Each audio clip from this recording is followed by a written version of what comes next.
primeiro a fazer locução, não sei. Mas de qualquer maneira os textos eram escritos pelo Jorge Gil, a música também, e não só, há o Pedro Albergaria também. Já morreu, alguém morreu nessa altura.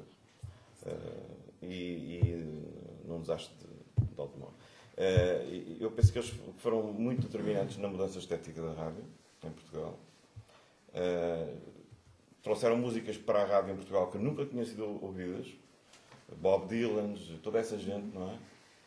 Eles tiveram um indicativo que era de um grupo inglês que, de alguma maneira, que fez um indicativo de propósito para o Iórbito, que era uma coisa perfeitamente incomum, perfeitamente não, única, não é? Foram os Kinks, fizeram um grupo, portanto, fizeram um indicativo de propósito para o Iórbito, que era uma coisa impensável. E havia muitos textos lidos que, obviamente, não eram para a grande população, mas para esta minoria que se formava enquanto elite, que veio a liderar eventualmente, eu acho que veio mesmo a liderar a mudança, formaram uma maneira de pensar. Porque, por exemplo, é um pouco absurdo dizer que hoje, para hoje, qual é o problema, não é? Hoje, não é? Eu interrogo-me também porque é que nessa altura também não houve problema. Dizia-se que havia muita gente na censura que era inculta, estúpida mesmo, não é? Duas coisas diferentes. Mas, enfim, eu apoio as duas. Mas porque é que ler textos do Nietzsche não tinha problema? Não havia problema nos anos 60, no Em Órbita? Não houve. Sempre leram. Mas já agora sempre leram. Quer dizer, mas não era ensinado, mas não fazia parte do currículo. Pois não, mas liam com frequência, não, esse e outros, lembrei-me deste por acaso, mas de facto marcava uma diferença estética e um salto enorme no que diz respeito à cultura, enorme, e que marcou decididamente as jovens elites dessa altura, ou os que se estavam a formar enquanto tal, não é? Porque só queria dizer o outro lado da questão, que não era só esse. Em contraponto, desculpem apontar, Jorge Castilho estava no JN. Também não havia suicídios em Portugal. As pessoas caíam da ponte de Dom Luís. Sim, a censura realmente tinha critérios absurdos, não é? Completamente absurdos. E ainda hoje há muitas coisas. Por exemplo, só para citar um exemplo, não se podia escrever nos jornais, não se podia dar notícias sobre algas marinhas, que é uma coisa que eu até hoje continuo sem perceber. Do céu claro do Patinho, do anterior Patinho, não se podia dizer que a esposa do não sei de quem ia vestida de vermelho.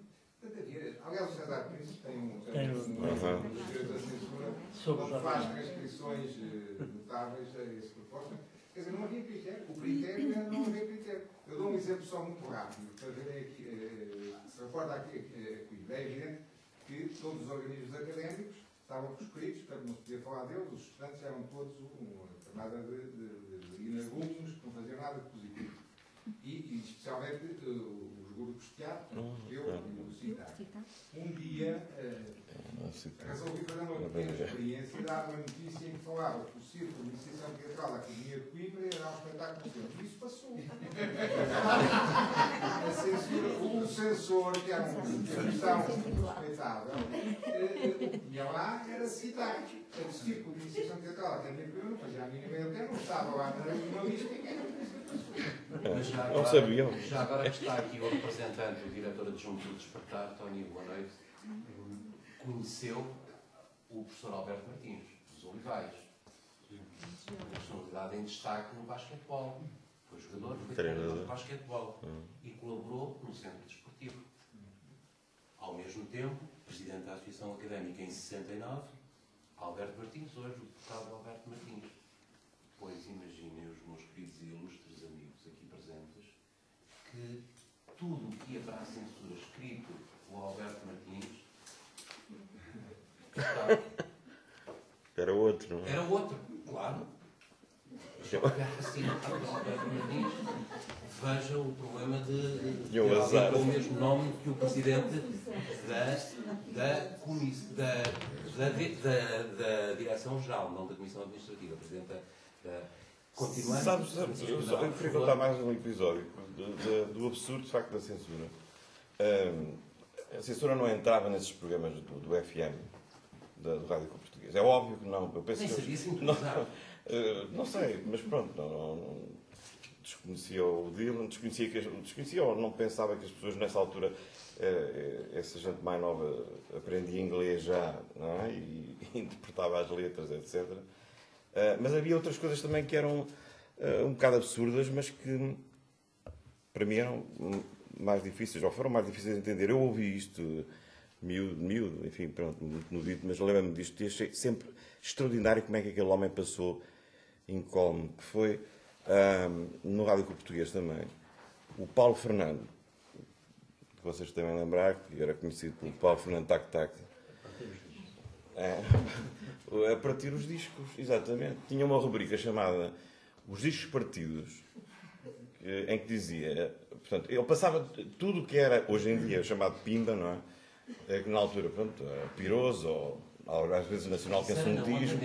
E isso era na onda média, exatamente, que ainda era pior. Não é? Aliás, conhecida entre nós pela gíria pela onda média. O Paulo Fernando partia discos e partiu discos de pessoas que eram intocáveis. Ele partiu discos da Amália. Uma vez a Amália gravou um disco cantando em espanhol, em francês, não sei quantos. Ele achava aquilo, quer dizer, inaceitável, porque achava que a Amália devia só cantar em português. Passou, e terminava sempre, não era aquele, mas todos, acabava sempre com esta frase. Este disco é intocável, mas felizmente não é inquebrável. Por isso, vamos parti-lo. Era a frase exatamente. É exatamente isto. Sim. Exatamente. Este disco é intocável, mas felizmente não é inquebrável. E depois, havia uma montagem, claro que senão aquilo dava muito trabalho, havia uma montagem que estava preparada e ouvia-se aquilo tudo, não sei o quê. E ele tinha ainda a lata de fazer coisas que na altura eram impensáveis, de colocar a Amália com o célebre obrigado, no final do disco partido.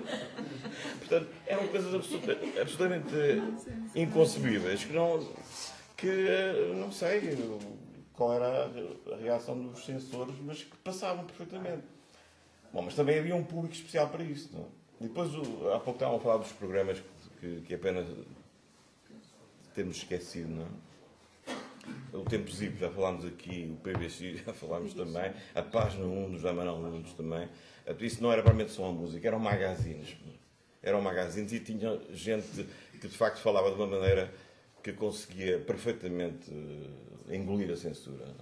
Não só os profissionais, que eram de facto excelentes, como os próprios convidados e os colaboradores. E de novo era gente nova, não é?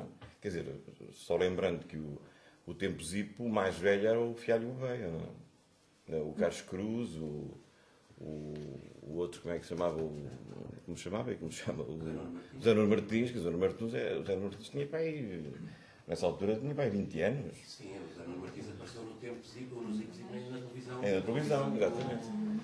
Isso parecendo que não, teve imensa. Eu acho que teve imensa importância. Portanto, a frequência modular. Outra coisa que não falámos também, falou-se há bocado aqui do transistor, mas eu acho que teve muita importância também o aparecimento, isto é, a divulgação, inventada em 47, do transistor e do transporte da rádio para qualquer lado e não ficar só agarrado à rádio de móvel, não é? Que era a rádio de sala, não é? Como foi a televisão depois, não é? Como foi. Portanto, eu penso que a questão estética na rádio nos anos 60 teve também um contributo forte nesta mudança.